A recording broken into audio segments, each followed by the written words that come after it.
DocDoku is based in Toulouse, and we are going to open in Paris. We are 15 collaborators, and we are committed to the open source. We make the DocDokuPLM server. The code is hosted on GitHub, so you can follow all the work. A little word about me. I am the DocDokuPLM dev leader and a technical trainer in our company. I'm about 10 years of experience in web technologies, mainly working with JavaScript and Java.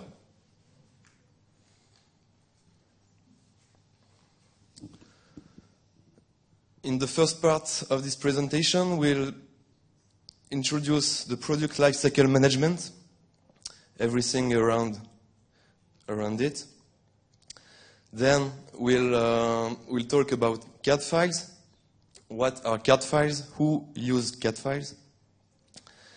And finally, we'll present our cross-platform solution based on HTML5. Let's start with the introduction. PLM stands for Product Lifecycle Management. It's all about managing the entire life cycle of a product from the conception to its disposal. It involves and integrates many different people, many and different data, some processes, workflows, business systems, and everything provides a product information backbone.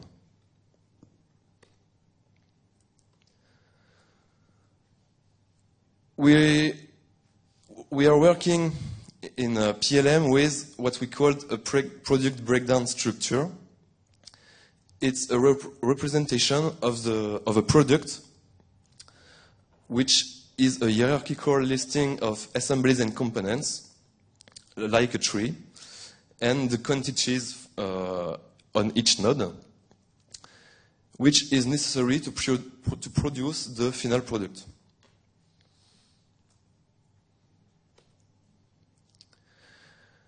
Each node of PBS is called a part in our business.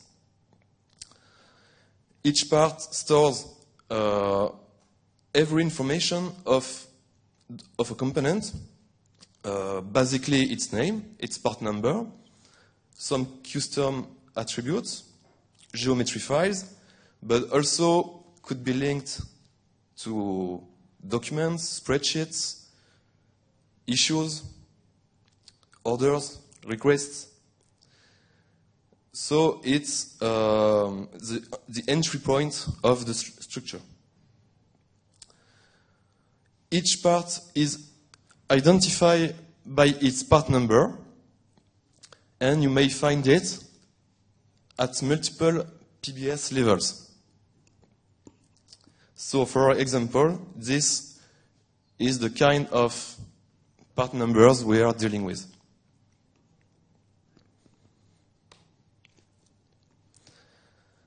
A part can be an assembly or a leaf. Assembly stores and retains the structure information, as the leaves stores the geometry, and are both considered as parts. Here is a simple example of a PBS, and the product is an office.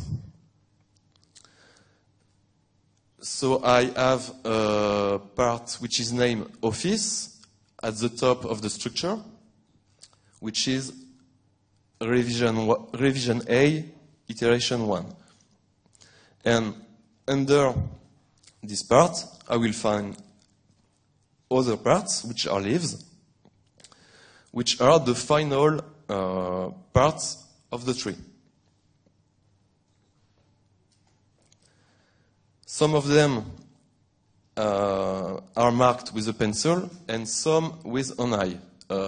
This is a working copy or a released copy.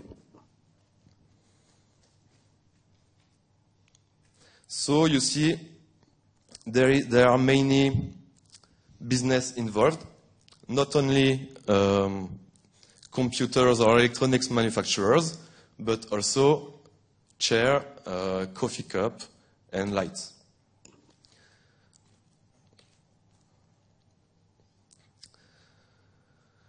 Everything related to the parts are tracked through a check-in, check-out mechanism, like SVN commit or git commit. And we are talking about iterations and revisions. The revisions, which are marked with letters A, B, C, are concerned for major changes. Whereas the iterations, 1, 2, 3, are the iteration. It's minor changes. And the revision and the iteration makes the version.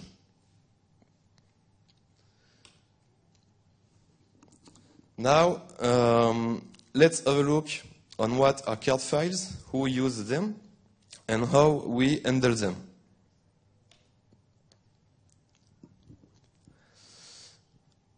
Our main target are CAD designers. They are editing the files, designing 3D geometry files. Sometimes a lot of files, sometimes not. Sometimes small files, or sometimes larger files. They need to show these files to other collaborators which are involved in the manufacturing process for conception review, for example. So they need to synchronize it on a server. Then the geometry file will be able for a display on a tablet or on the desktop on other display. Collaborative work is today a main topic. Everybody is involved in the manufacturing process, and this is necessary today to synchronize on a server, not on a local system, a local file system.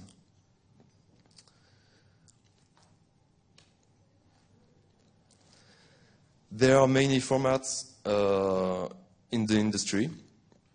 Some of them are standard, some are not.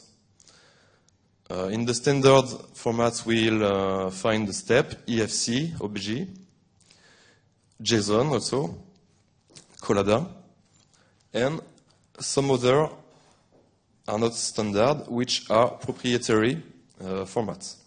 So we'll find SolidWorks generated parts, CATIA, and so on. We try to convert all of them. We are not able to do it with standard API all the time, so we need sometimes proprietary modules which are not committed in our main tree.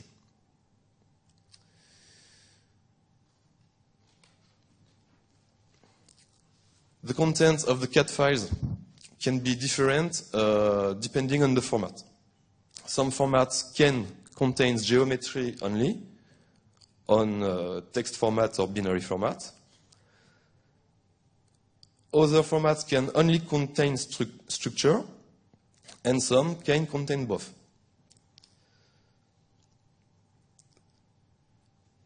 The DocDokuPLM server can handle many formats and try to convert them in a WebGL capable format. We try also to extract the structure from CAD files which contain some, and we try to create the PBS in our system. It may require proprietary development kit to parse some non-standard formats like CATIA or SolidWorks.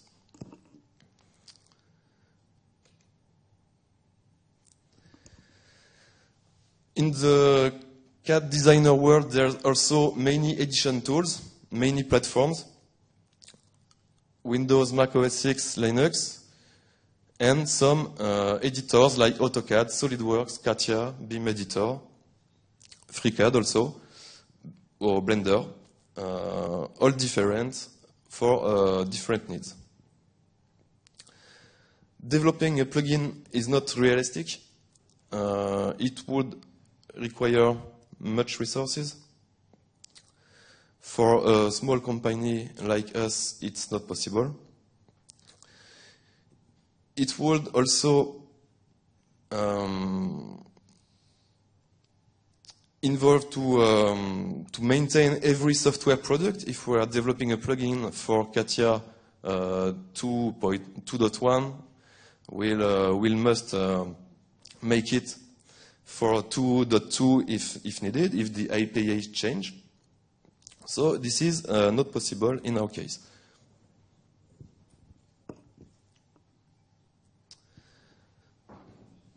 There are also too many languages involved, which will require to have a team which have expertise on all these languages. We could also integrate in the operating system of the designer. That would be a great solution like Tortoise SVN. But this would require more than a single code base. The easiest way for us to maintain a single code base is to develop a cross-platform applications with today's technologies.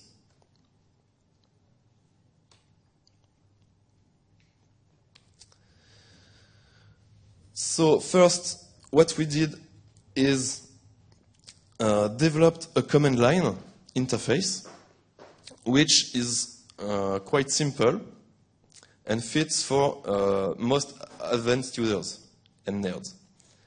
This is scriptable, it's very light, it's Java-based, so you still need a virtual machine. It's easy to use, and you can check in, check out some files with a simple command line in a single command. So like git checkout, git clone, and so on. You just need to type DPLM check-in, some part number existing. But this lacks a graphical user interface to facilitate the work of the designers to easily make bulk operations. If you want to synchronize a whole folder, you need to write your own script with our API. This is possible, but this doesn't fit for every user.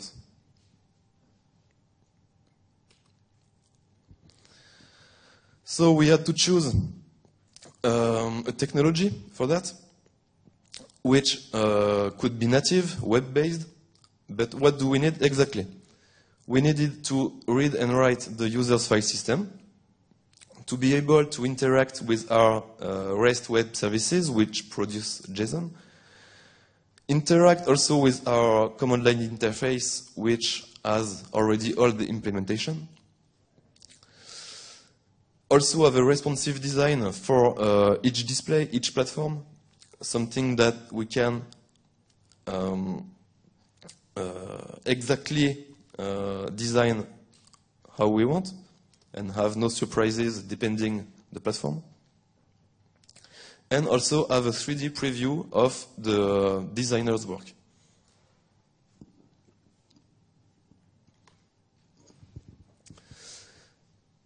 So we choose node-webkit, which covers all these needs.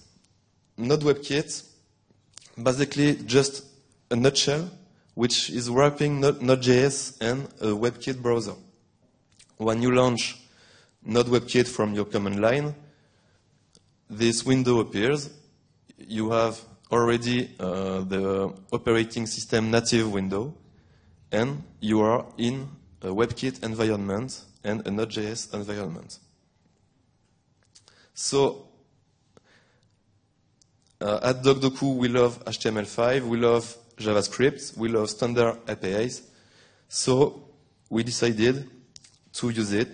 It offers all we need. We have WebKit for the display, and we have the Node.js low-level API to read, write the file system, and so on.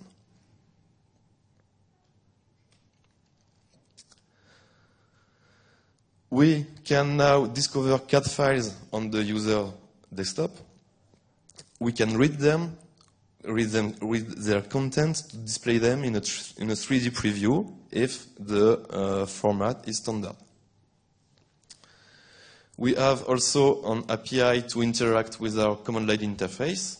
We can do it with the Node.js modules. We have watchers on the file system to detect any change on a file has been saved or deleted. And we are in JavaScript, so it's very easy to deal with JSON, which is the native object language.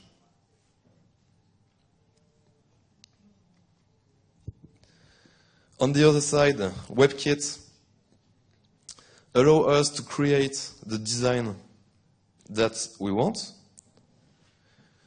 to keep a single code base for each platform, which is the most important point, allow HTTP connections and easy JSON parsing, and also to load a 3D file with the WebGL context of the browser.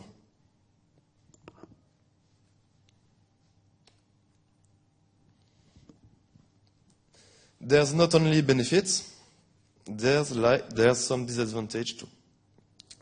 But we like to have one code base can reuse code from our server,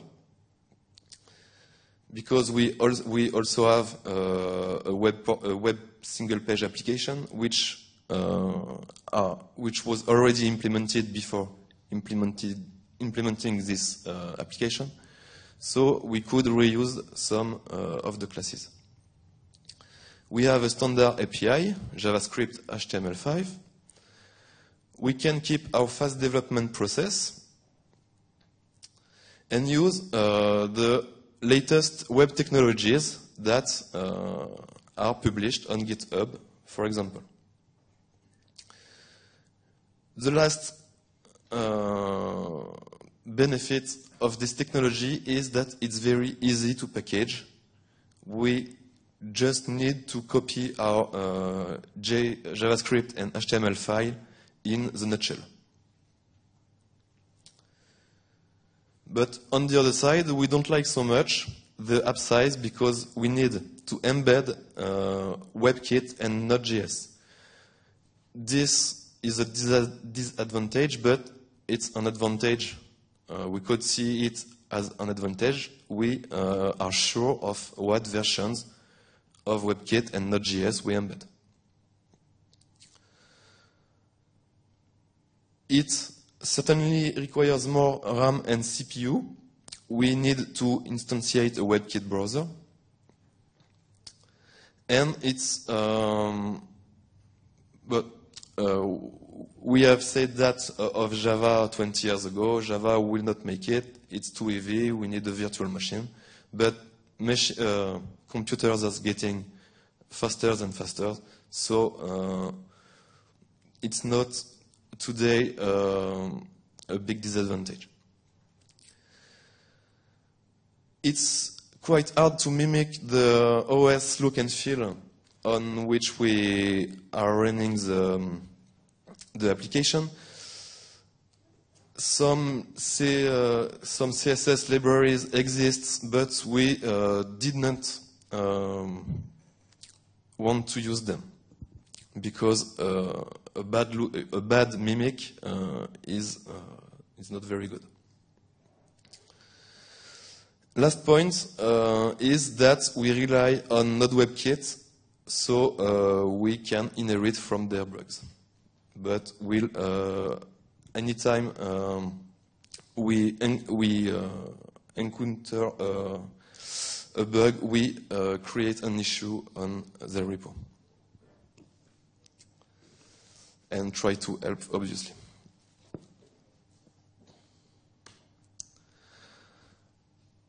So this is a screenshot of the application.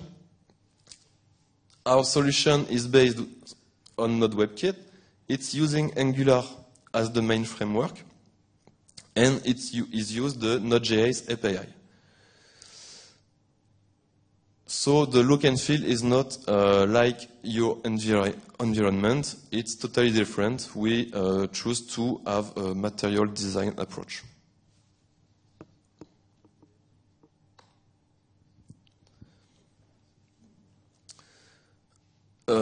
This schema is very simplified. It shows you how we integrate all these technologies. So we are in a CAD designer environment on his desktop. He has a CAD editor, which produces files on his file system. Our application stands in a node-webkit nutshell, which embed Node.js and WebKit. We also embed our command line interface in the application to communicate with the file system and also with our server, which have web services exposed.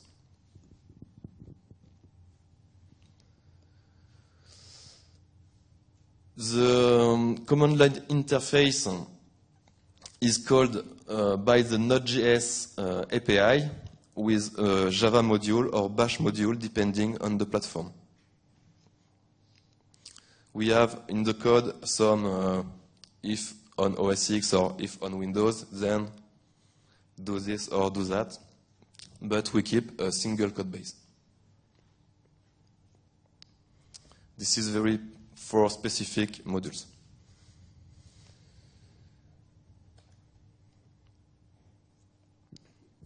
So here's the application.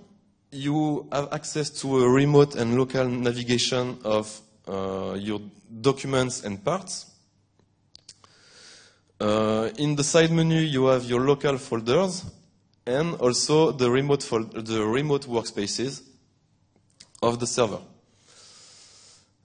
Here I'm browsing the workspaces, which is called my WKS, which shows me some parts.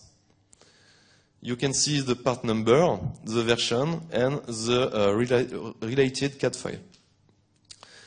You know when you checked out this part, and you know if you are editing it or just seeing it.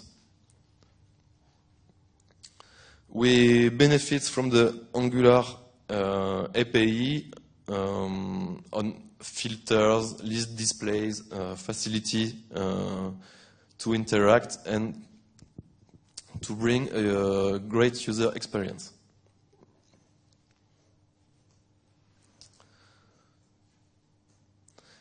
It's not just limited to parts. Sometimes you want to open the documentation of a part, which is available in the Documents tab.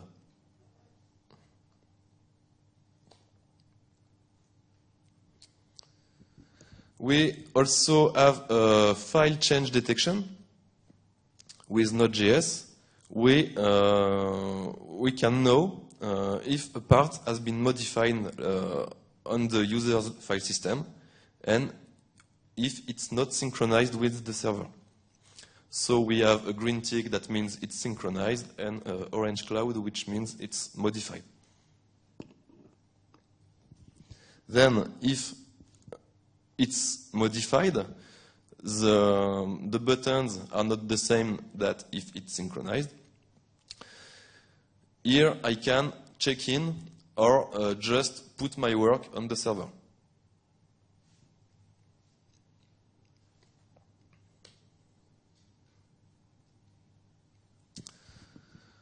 We also implemented a recursive download.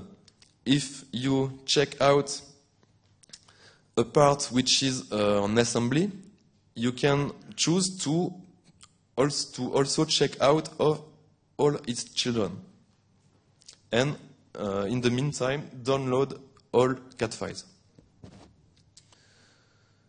Then you can imagine to download a full airplane structure in a specific configuration.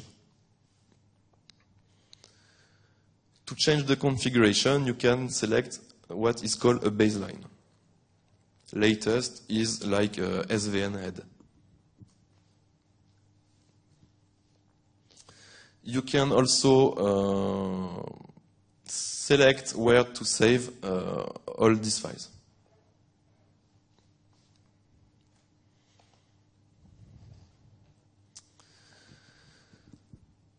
The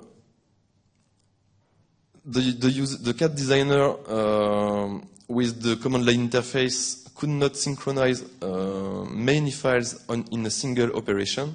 Here with the graphical user interface, we can have one button for all of them and synchronize all the folder in one click. Every part which is modified with the orange cloud icon will be synchronized with the server.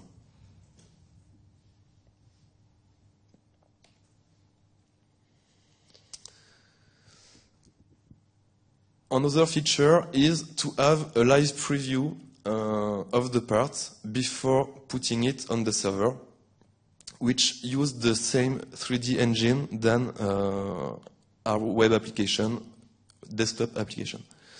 So the part will look like exactly like we see it in the application.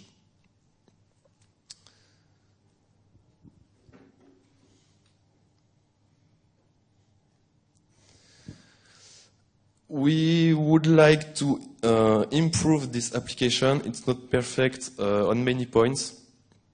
And there are some new JavaScript APIs that could bring desktop notifications, which can tell the user that the synchronization is over or other actions. We need to have also a better errors handling, typically for access control limits. This is quite difficult to handle. Typically when you try to check out a whole structure recursively. We'll bring some other shortcuts to directly open a part in the user's favorite editor. And also, when synchronizing many files at once, some files could be linked in a structure, so we need to have a smart check-in order to push them on server side to prevent some server mechanism which would not be wishable. And some other features certainly.